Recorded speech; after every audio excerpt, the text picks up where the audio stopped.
오늘 우리에게 주시는 하나님의 말씀은 시편 67편 1절부터 7절 말씀입니다. 하나님, 우리에게 은혜를 베풀어 주시고 우리에게 복을 내려 주십시오. 주님의 얼굴을 환하게 우리에게 비추어 주시어서 온 세상이 주님의 뜻을 알고 모든 민족이 주님의 구원을 알게 하여 주십시오. 하나님, 민족들이 주님을 찬송하게 하시며 모든 민족들이 주님을 찬송하게 하십시오. 주님께서 온 백성을 공의로 심판하시며 세상의 온 나라를 인도하시니 온 나라가 기뻐하며 큰 소리로 외치면서 노래합니다.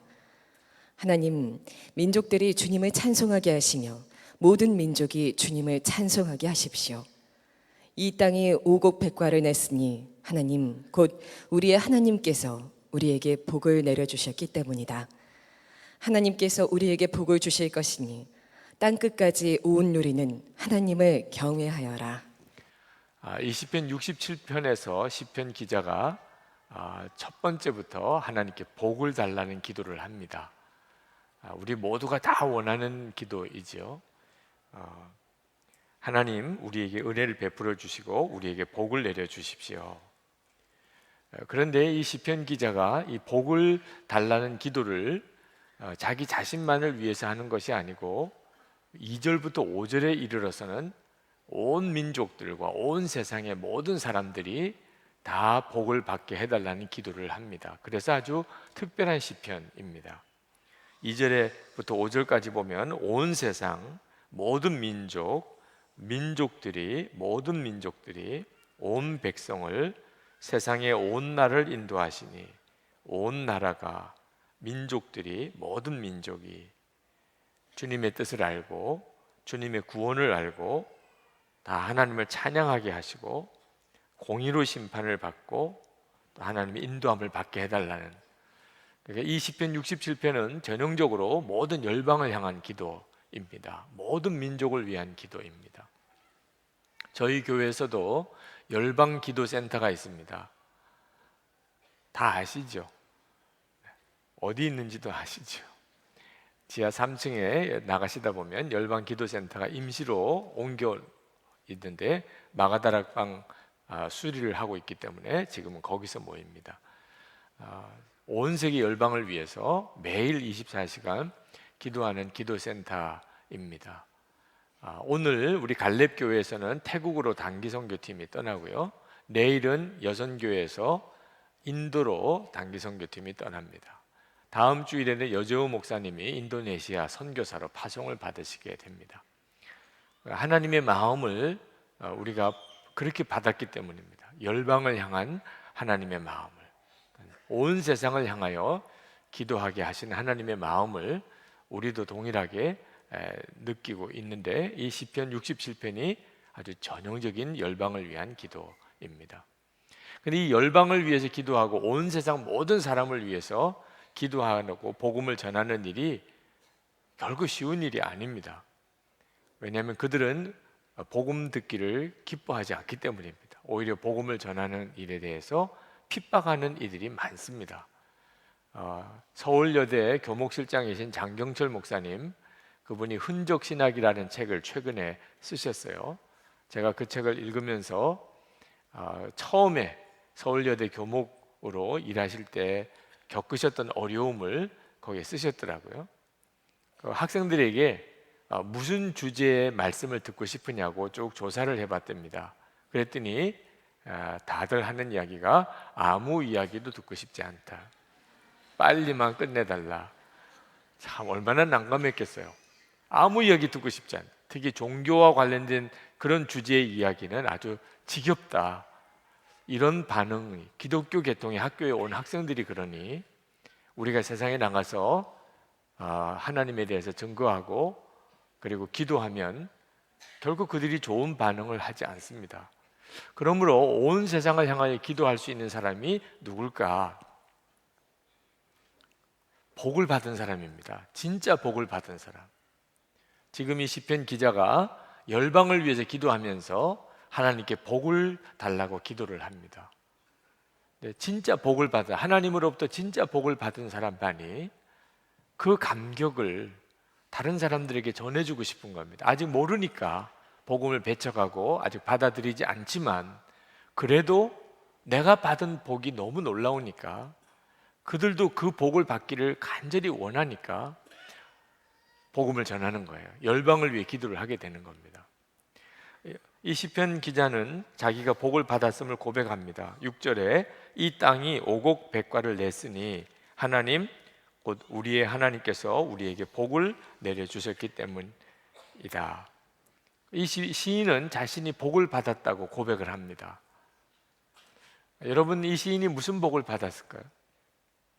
6절 전반에 보면은 이 땅이 오곡백과를 냈으니라고 그렇게 고백하는 거 보면 풍성한 열매를 얻었기 때문인가 그런 생각을 하게도 됩니다. 그러나 지난 주일에 우리가 말씀을 같이 살펴본 것처럼 오곡백과를 풍성하게 수확을 했기 때문에 그가 복을 받았다고 말하는 것이 아닌 것을 알아야 합니다. 여러분, 풍성한 수확을 거둔 사람은 뭐 인도도 가고 인도네시아도 가고 태국도 가고 하면서 그 자기가 받은 복을 나누어 줍니까? 풍성한 수확을 거둔 것만 가지고는 결코 그렇게 되지지 않습니다. 진짜 복이 있는 거예요. 이 시편 기자가 받은 진짜 복이 무엇인지를 시편 기자가 1절에서 그가 말을 합니다.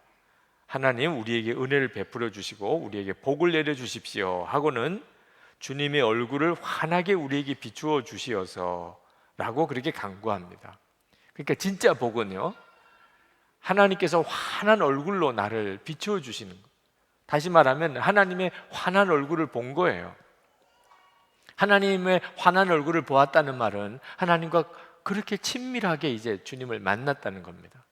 하나님과 사랑에 빠졌다는 거죠.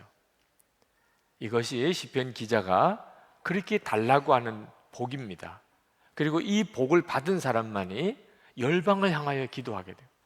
그리고 모든 민족이 자기와 똑같은 복을 받게 해달라고 그리고 나가서 복음을 전하게 됩니다. 왜냐하면 하나님께서 모든 민족을 향하여 동일하게 환한 얼굴로 보시는 것을 알았기 때문에. 그러나 사람들은 하나님을 바라보지를 않습니다. 그래서 열방에 나가서 그들이 하나님을 바라보도록 전하는 것입니다. 하나님이 당신을 사랑하십니다. 하나님이 당신을 향하여 환한 얼굴로 당신을 보고 계십니다. 하나님을 바라보세요. 여러분, 십자가의 복음에는요 3가지 고리가 연결되어 있습니다. 하나는 복음을 믿는 것이고요, 두 번째는 내가 그 복음을 실제로 살아내는 것입니다, 삶으로. 세 번째는 그 복음을 전하는 사명입니다. 믿음과 삶과 사명이 3가지 고리가 연결되어 있어요. 우리가 하나님의 평안, 화평케 하시는 주님의 은혜를 들어서 믿습니다.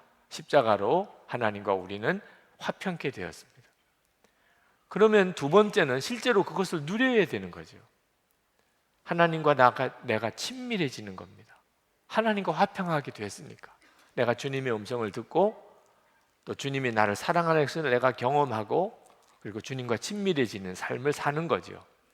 그리고 세 번째는 다른 사람들도 화목하게 하는 사명을 감당하는 겁니다. 가정에서, 직장에서, 내가 내 삶의 현장 속에서 화목하게 하는 사명을 감당하는 겁니다.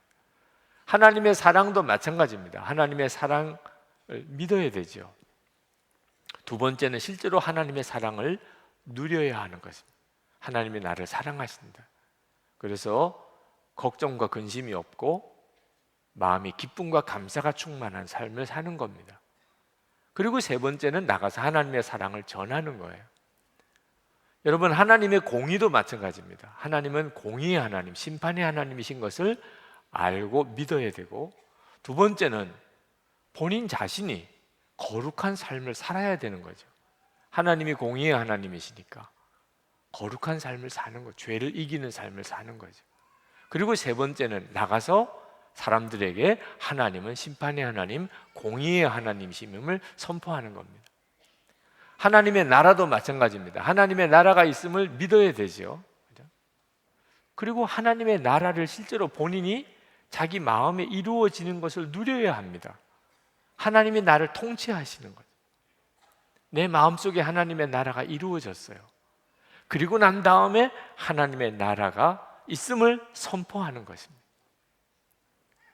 이 세 가지 고리는 다 연결되어 있어야 하는데 안타깝게도 많은 그리스도인들에게 두 번째 고리가 빠져 있어요. 그러니까 알기는 아는데 또 그대로 나가서 선포하고 사명을 감당하고 싶은데 안 되는 겁니다. 열매가 없는 거예요. 자꾸 지치는 겁니다. 이유는 사명이 어려워서 그런 게 아닙니다. 두 번째 고리, 삶으로 살아내는 부분이 빠져 있는 거예요.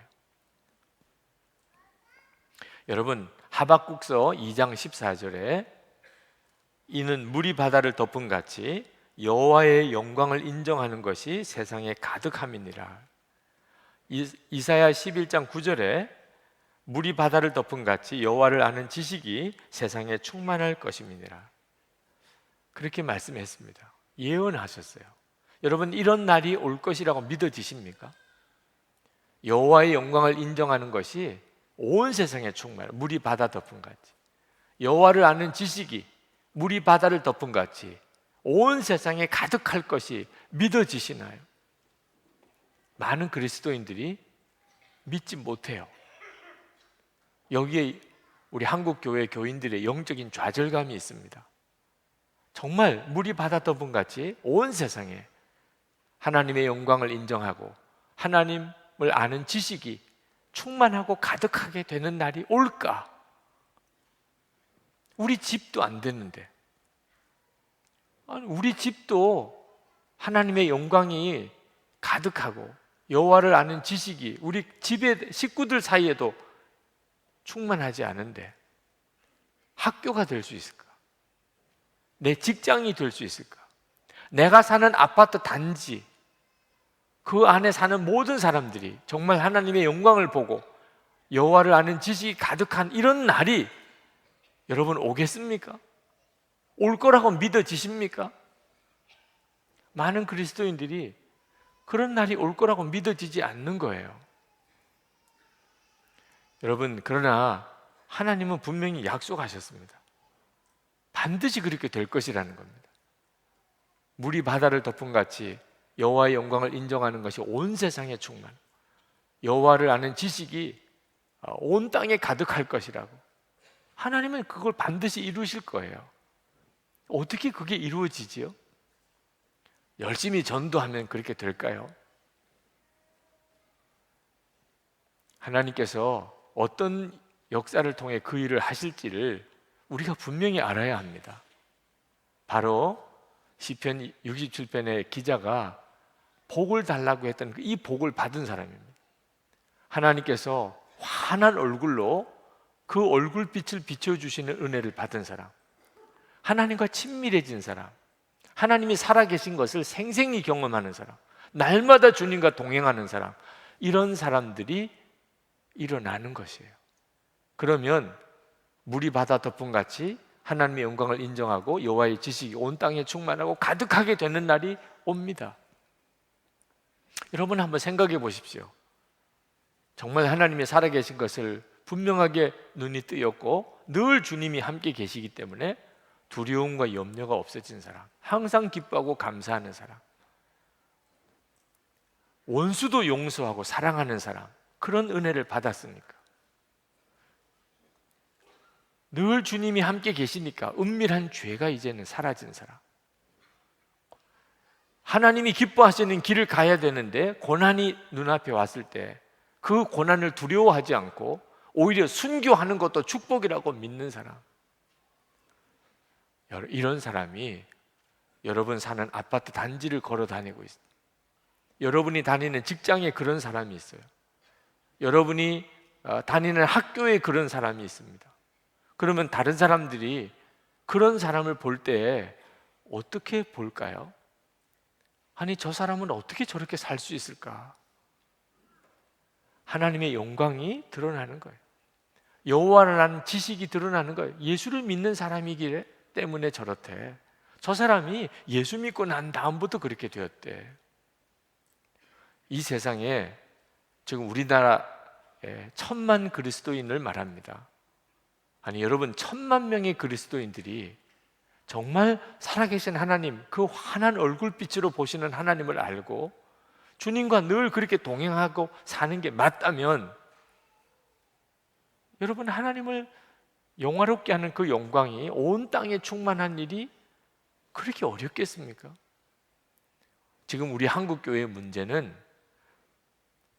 교인 수가 적어지는 게 문제가 아니고, 하나님을 믿는다고 하지만 오늘 시편 기자가 말하는 이 축복을 못 누리는 거예요. 하나님께서 환한 얼굴빛으로 비춰주시는 그 하나님의 얼굴을 바라보는 그 눈이 뜨이지 않고 있는 것입니다. 여러분, 위대한 선교사님들은 선교 훈련을 그렇게 받았기 때문에 그렇게 됐겠습니까? 그렇지 않습니다. 위대한 선교사님은 하나님과 사랑에 빠진 사람입니다. 하나님이 환한 얼굴로 내려다 보시는 것을 보고 그 하나님과 동행하는 사람들이었습니다. 미국에 18세기에 데이빗 브레인러드라고 하는 선교사님이 있었습니다. 미국 독립 전에 아프리카 인디언들, 아메리카 인디언들을 향하여 가서 복음을 전했던 선교사님입니다. 29살에 세상 떠나셨어요. 아주 짧은 생애를 살았습니다. 그러나 이분이 250년 동안 그 이후에 수많은 선교사님들을 일으켜냈습니다. 이 데이빗 브레인러드가 왜 이런 영향력을 끼칠 수 있었을까요? 그는 하나님을 정말 알았던 사람이에요. 하나님과 사랑에 빠졌던 사람이에요. 그래서 그가 아메리카 인디언들에게 복음을 전했던 겁니다. 이 브레인러드 선교사에게 영향을 받아서 선교사가 되었던 분, 헨리 마틴이라는 분이 계십니다. 이분은 영국 케임브리지 출신으로 천재라는 평가를 받았습니다. 그분이 1805년에 인도 선교사로 갑니다. 그리고는 건강 때문에 오래 사역하지 못하고 31살의 젊은 나이에 인도에서 하나님의 품에 안겼습니다. 그분이 남긴 일기에 그가 이렇게 썼습니다. 나는 지극히 복된 하나님을 보았고 또한 하나님께서 하신 일들을 바라보았습니다. 하나님의 탁월하심이 얼마나 위대한지요. 하나님의 탁월하신 위대하심을 마음껏 찬양할 수 있는 말이 없다는 사실이 마음 아픕니다. 나의 열렬한 기도는 하나님의 변함없는 영원한 사랑을 더 깊이 그리고 계속적으로 확신하며 나의 영혼 전체가 언제나 그리스도 안에 있게 해 주십사 하는 것입니다. 내 마음의 그러한 열심을 어떻게 표현해야 할까요? 나의 모든 것이 그리스도 안에 있고 그리스도께서 나의 모든 것이 되기를, 그의 영원한 팔에 안기고 그의 충만하심 안에 완전히 잠기기를 진정 원합니다. 오 나의 구주이시여, 주님이신 하나님, 이 땅에서 좋은 것을 바라지 않고 사람들이 나의 경험을 알기도 원하지 않습니다. 다만 주님과 함께 있고 주님을 위하여 살기를 바랄 뿐입니다. 이 헨리 마틴 선교사님은 선교사 훈련을 잘 받았기 때문에 그렇게 인도로 가서 그 짧은 생애에 복음 전했던 게 아닙니다. 아주 마음의 소원이 주님과 온전히 하나 되는 것이었어요. 마틴 선교사님은 정말 하나님의 그 환한 얼굴빛을 본 사람이었습니다. 우리가 잘 아는 짐 엘리엇 선교사님, 그분이 에콰도르에 복음을 전하러 갔다가 그 원주민들이 던진 창에 찔려서 죽었죠. 나이가 그때가 29이었습니다. 이 짐 엘리엇 선교사님도 똑같았어요. 그분이 대학 다닐 때 썼던 일기에 보면은 구구절절히 그는 주님과의 온전한 연합을 갈망하고 있었습니다. 그리스도의 영이시여, 하나님의 모든 충만으로 저를 채워주소서. 하나님, 마른 막대기 같은 제 삶에 불을 붙이사 주님을 위해 온전히 소멸하게 하소서. 나의 하나님, 제 삶은 주님의 것이오니 다 채워주소서. 저는 오래 사는 것을 원치 않습니다. 다만 주 예수님처럼 꽉 찬 삶을 원합니다. 많은 그리스도인들이 목사가 되고 또 선교사가 되고 또 주의 일을 하고 싶어하고 또 전도도 하고 그렇게 하려고 합니다. 그건 좋은 일이죠. 그런데 먼저 점검해야 될 것이 있습니다. 그것은 하나님의 환한 얼굴빛을 보고 사느냐 하는 것입니다. 그 속에서부터 생수의 강이 흘러나오느냐 하는 것입니다. 많은 분들이 소명을 받았다고 그럽니다. 하나님이 자기를 불렀다는 거예요. 나를 써달라는 겁니다. 하나님의 일을 할 수 있도록 나를 세워달라고 그래요. 그런데 믿을 수가 없어요. 본인은 그렇다고 이야기를 하는데 신뢰가 가지를 않습니다. 폴 워셔 목사님, 복음 설교가였던 이 폴 워셔 목사님이 설교 중에 그런 이야기를 하셨습니다. 어느 목사님이 큰 집회에 설교자로 세움을 받았습니다. 그런데 집회 시간에 도착을 못했어요. 그 집회에 참석했던 사람들이 얼마나 마음이 힘들었겠습니까? 1시간이나 늦었어요. 1시간 늦게 도착하시는 목사님에게, 아니 목사님 왜 이렇게 늦으셨어요? 이 중요한 집회에 설교 순서를 맡으셔서 이렇게 늦게 오시면 어떻게 하십니까? 그랬더니 그 목사님께서 하시는 이야기가, 제가 시간에 맞추어서 떠났죠. 그런데 고속도로에 오다가 그만 대형 화물차가 제 차를 들이받았지 뭡니까? 차는 완전히 폐차가 되어버리고 말이에요. 그래서 제가 1시간 늦게 왔습니다.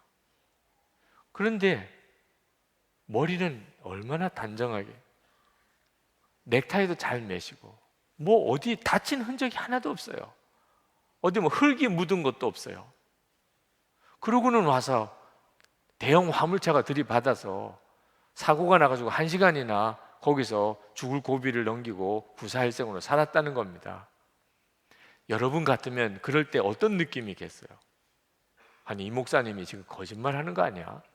아니 진짜 그 대형 화물 트럭이 들이받았다면, 그래서 차가 다 폐차가 될 정도가 됐다면 뭐 흔적이 있어야 될 거 아니에요. 그런 사고를 당했다는 무슨 흔적이. 그런데 1시간 늦게 와서 그런 사고를 당했다는 이야기만 하지 전혀 그런 흔적이 없이 그런 사고를 당한 사람 같지가 않다면 여러분들 같으면 마음에 불쾌한 마음이 들지 않겠어요? 근데 이것이 꼭 우리들 이야기인 거 아십니까? 여러분, 대형 화물 트럭이 커요? 살아계신 하나님이 커요? 아니 경차에만 부딪혀도요 사람이 다 심하게 다치잖아요. 차에 부딪혔는데 화물 트럭이 부딪혔다면 정말 살아있는 게 기적일 정도죠.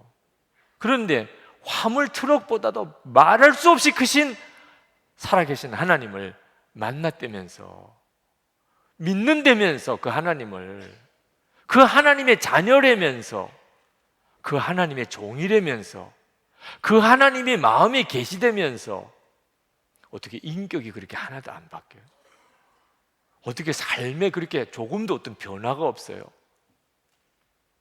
우리가 나가서 나 예수 믿는다, 나 진짜 하나님 믿는 사람이야 라고 말을 했을 때 세상 사람들이 우리를 보면서 냉소적인 이유가 뭐지요?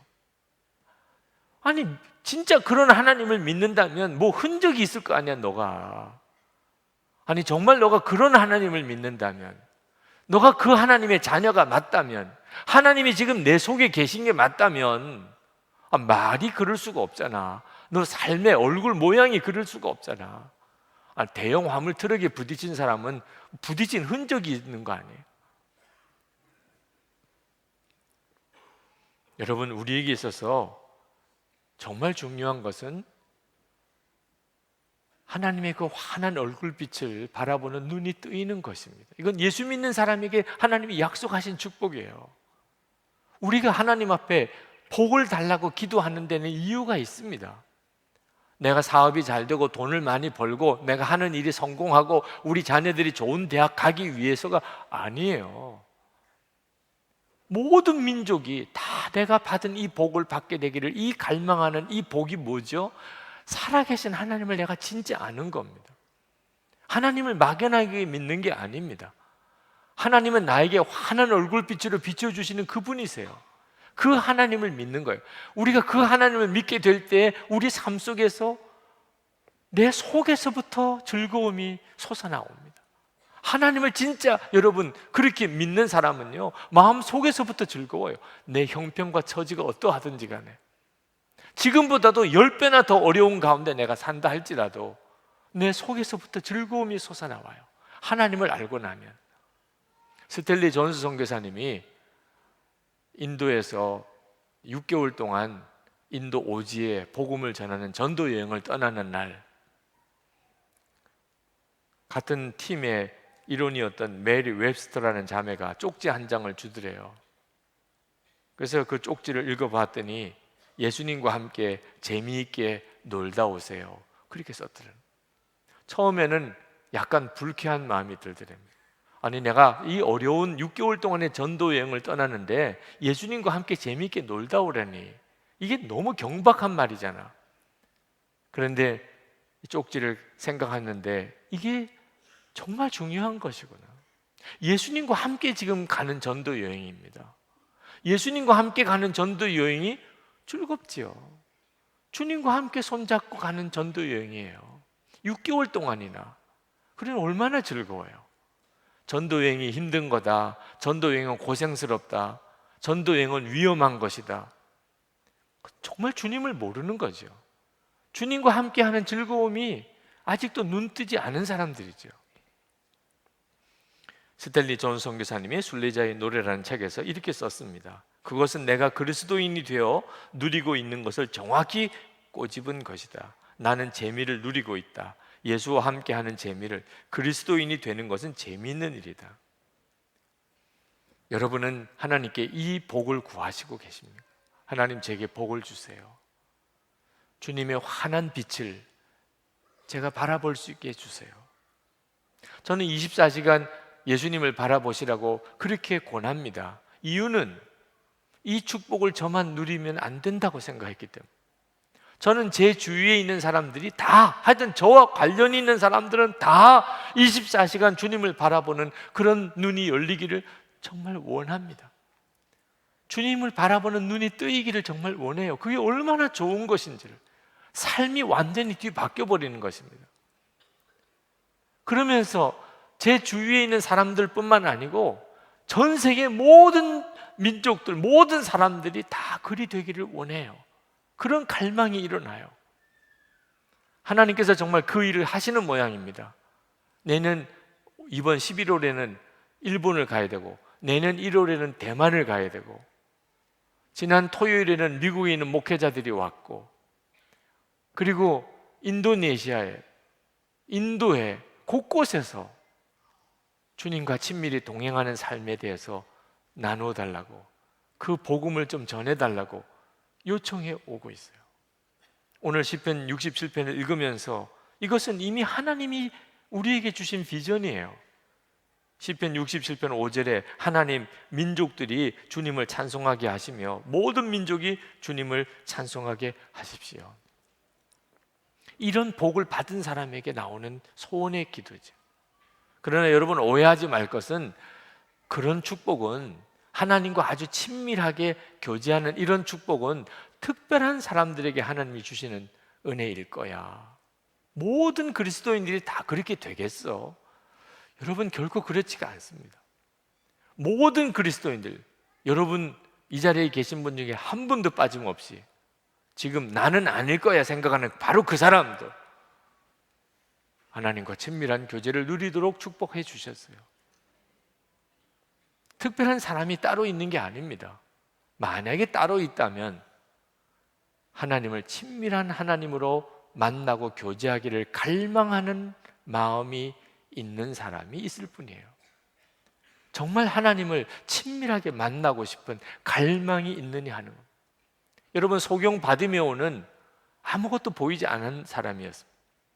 예수님을 만나고 싶지만 예수님이 어디 계신지 볼 수가 없어요. 예수님께로 갈 수가 없어요. 예수님을 어떻게 만납니까? 소경 바디메오가 생각했어요. 방법이 하나 있다. 나는 예수님께로 갈 수 없지만 예수님께 내가 여기 있다는 것을 알려드릴 수는 있잖아. 그래서 그는 소리 지르기 시작했습니다. 나사렛 예수요! 나사렛 예수요! 하여튼 목이 터져라고 소리 질렀어요. 예수님이 들으시면 내가 여기서 부르는 걸 알 수는 있을 거 아니야. 나는 갈 수 없어도 예수님이 내게 오실 수는 있잖아. 주위 사람들이 시끄럽다고 막 제발 좀 소리 지르지 말라고. 그러다가 그가 주님이 그 소경 바디메오에게 오셨잖아요. 부르셨잖아요. 여러분들 중에 도대체 예수님이 어디 계신 거야? 살아는 계신 거야? 나와도 같이 계신 거야? 소경 바디메오 같은 심정이신 분들 있으실 거예요. 걱정하지 마세요. 여러분이 여기서 주님을 찾는 것을 주님이 아십니다. 여러분들이 마음으로 진짜 갈망한다면 주님이 여러분을 아신다는 거예요. 어떤 목사님이 저에게 유기성 목사, 유 목사는 좀 특별한 경우야 그러시더라. 여러분들도 그런 말 하고 싶은 분이 있을지 몰라요. 제가 고등학교 다닐 때 전도사님이 모든 예수 믿는 사람 안에 예수님이 계시다고 설교했을 때 저는 얼마나 당황했는지 몰라요. 믿어지지 않았기 때문에. 예수님이 내 안에 계시다 믿어지지 않았어요. 저는 그 전도사님에게 안 믿어진다고 말도 못했어요. 너무 두려워서. 그래서 믿는 척하고 넘어갔습니다. 얼마나 그때 제가 혼란스러웠는지 모릅니다. 그러나 그때 제 마음속에 갈망이 들어왔어요. 아니, 예수 믿는 사람 안에 예수님이 오신단 말이야. 예수 믿는 사람 안에 예수님이 그 마음속에 임하신단 말이야. 그러면 내 안에도 오시겠잖아. 주여 제 안에 오세요. 진짜 예수님이 내 마음에 오실 수 있다면 저는 교회 생활에 대해서 상처가 많았습니다. 저는 목사가 된다는 게 두려웠어요. 그러나 예수님이 진짜 내 마음에 오실 수 있다면, 내가 그 예수님을 만날 수 있다면 교회의 모든 그동안에 내가 받았던 상처, 목사가 되는 것에 대한 두려움 다 덮어질 것 같아요. 예수님이 진짜 내 안에 오실 수 있다. 그 갈망이 지금까지 40년. 하나님이 저를 특별하게 은혜를 주신 건가요? 제가 여러분들보다 뭐 특별하게 하나님 앞에 잘난 게 뭐 있겠습니까? 제 안에 있는 그 갈망 때문에 끊임없이 주님을 찾는, 주님 제 안에 계신가요? 그러면 제가 주님을 만나야 되잖아요. 제가 주님을 바라볼 수 있어야 되잖아요. 필립 얀시 집회 때 저희 집에 필립 얀시 부부를 초청해서 식사를 같이 했습니다. 저희 가족들이. 부러우시죠? 여러분들도 그런 기회가 있었으면 좋겠죠? 실제로 식사를 같이 하고 보니까 굉장히 친밀해졌어요. 그 다음에 이렇게 만나니까 그렇게 친해진 사람, 몇 년을 같이 살던 사람 같아요. 근데 여러분 너무 아쉬워하지 마시기 바랍니다. 필립 얀시보다 비교가 안 되게 귀하고 좋으신 주 예수님께서 여러분 안에 계세요. 필립 얀시 그분을 한번 모시고 식사 대접도 하고 교제하는 일도 참 귀한 일이겠지만 여러분 주 예수님은 그와 비교가 안 되는 분이시잖아요. 예수님을 마음에 모시고도 주님과 친밀하지 않다면 여러분 이보다도 더 안타까운 일이 어디 있겠습니까? 여러분이 주 예수님을 향하여 친밀하고자 하는 갈망이 있다면 여러분 모두에게 그 눈이 뜨이게 됩니다. 장경철 목사님이 책 속에 그렇게 쓰셨어요. 하나님을 보여줘봐. 그러면 내가 믿겠는데. 그런 사람들이 많지만 하나님을 도무지 보여줄 수는 없어요. 우리가 하나님을 볼 수가 없으니까. 하나님은 우리가 볼 수 있는 존재가 아닙니다. 그럼 하나님이 안 보인다고 하나님은 안 계신 건가? 이건 정말 말이 안 되는 이야기예요. 그러면서 화가 이야기를 하셨습니다. 화가가 그림을 그렸어요. 그리고 그 그림을 걸었습니다. 그 그림 속에는 화가가 없어요. 화가가 안 보이니까 화가가 없다고 말하면 이건 넌센스죠. 그림을 보면서 우리는 화가를 압니다. 화가가 그린 거예요. 우리는 이 세상을 보면 진짜 양심이 있는 사람이라면 하나님이 살아계시다고 인정할 수밖에 없어요. 하나님이 안 계시다면 설명이 안 되는 일이 한둘이 아닙니다.